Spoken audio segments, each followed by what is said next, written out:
জয় শ্রীরাম বলার জন্য কান ধরে উদ্বস মারধর এক স্কুল ছাত্রকে। রাজ্যে পালাবদলের পর এমন এই ঘটনার সাক্ষী থাকতে হবে, ভাবা যায়?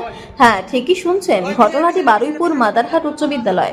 এক হিন্দু ছাত্রকে জয় শ্রীরাম বলার অপরাধে কিছুজন মুসলিম সম্প্রদায়ের ছাত্র প্রকাশ্যে ক্যামেরায় ভিডিও বানিয়ে মারছে। স্কুলের বাথরুমে ডেকে নিয়ে গিয়ে কান ধরে উদ্বস, লাথি ও পায়ে ধরে ক্ষমা চাওয়ানো হয়। সোশ্যাল মিডিয়ায় ভিডিওটি ভাইরাল হচ্ছে।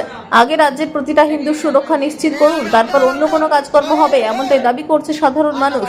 যদিও ভিডিওর সত্যতা যাচাই করেনি বঙ্গভূমি নিউজ।